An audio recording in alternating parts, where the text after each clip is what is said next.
ஒரே இரவில் ரஷ்யாவை கண்ணீர் விட வைத்த உக்ரைன்.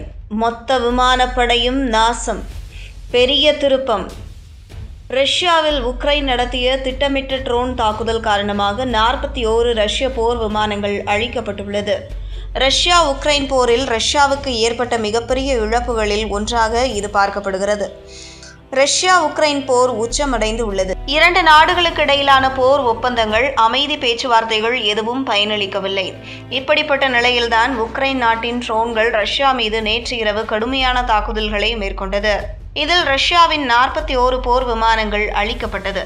முக்கியமாக ரஷ்யாவின் குண்டு போடும் போர் விமானங்களான Tu-95 மற்றும் Tu-22 அழிக்கப்பட்டது. உக்ரைன் மீது குண்டுகளை வீச ரஷ்யா இந்த போர் விமானங்களை பயன்படுத்தி வந்தது. இவானோவா, ரியாசன் மற்றும் அமூர் பகுதிகளில் உள்ள ரஷ்ய இராணுவ விமான நிலையங்களை குறிவைத்து ட்ரோன் தாக்குதல் நடத்தப்பட்டதாக ரஷ்ய பாதுகாப்பு அமைச்சகம் உறுதிப்படுத்தியுள்ளது. மர்மன்ஸ்க் மற்றும் இர்குட்ஸ்கில் நடத்தப்பட்ட தாக்குதல்களை தவிர நாட்டின் அனைத்து இடங்களில் மேற்கொள்ளப்பட்ட தாக்குதல்களை முறியடித்து விட்டதாக ரஷ்யா கூறியுள்ளது. சிறிய ரக சூசைட் ட்ரோன்களை கருப்பு உள்ளிட்ட நிறங்களில் பெயிண்ட் செய்து மிக தாழ்வாக ரேடாரில் படாமல் பறக்கவிட்டு போர் விமானங்கள் ஹேங்கரில் இருக்கும்போது அருகில் சென்று அதை தாக்கி அழித்துள்ளது உக்ரைன். சிறிய ரக ட்ரோன்கள் என்பதால் இதனால் மொத்தமாக போர் விமானங்களை அழிக்க முடியாது. ஆனால் இவை சூசைட் ட்ரோன்கள். நேராக போர் விமானங்கள் மீது விழுந்து வெடித்து விமானங்களை தீப்பிடிக்க வைக்கும். இப்படித்தான் இந்த தாக்குதல்களை உக்ரைன் நடத்தியுள்ளது.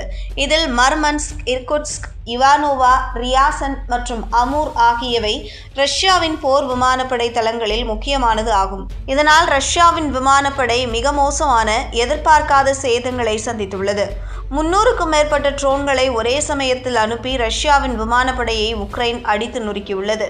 இதன் மூலம் 2 நாட்டு போர் அடுத்த கட்டத்திற்கு சென்றுள்ளது. போர் கடுமையான நிலையை அடைந்துள்ளது. இதற்கு பதிலடி தர ரஷ்யா மிக கடுமையான முடிவுகளை எடுக்கலாம் என கூறப்படுகிறது. அதாவது உக்ரைனுக்கு பதிலடி கொடுக்க ரஷ்யா அடுத்து எந்த கட்டத்திற்கும் செல்லும் என்று கூறப்படுகிறது. அமெரிக்கா, ரஷ்யா இடையே 1960களில் நடைபெற்ற பனிப்போருக்கு பின்பாக மிக மிக மோசமான மோதல் தற்போது ஏற்பட்டுள்ளது. இதுவரை இல்லாத அளவிற்கு அமெரிக்கா, ரஷ்யா இடையிலான உறவில் பெரும் சிக்கல் ஏற்பட்டுள்ளது. இதற்கு காரணம் உக்ரைன் நேட்டோ படையில் இணைய விரும்பியது. இதற்காக முயற்சிகளை செய்தது. சோவியத் யூனியன் ஒன்றாக இருந்தபோது ரஷ்யாவும் உக்ரைனும் ஒன்றாக இருந்த நாடுகளாகும். அதன்பின் 1991 டிசம்பரில் சோவியத் யூனியன் உடைந்த போது உக்ரைன் தனியாக பிரிந்தது. இப்படிப்பட்ட நிலையில் உக்ரைன் நேட்டோவில் இணைந்தால் அது ரஷ்யாவுக்கும் ஆபத்து.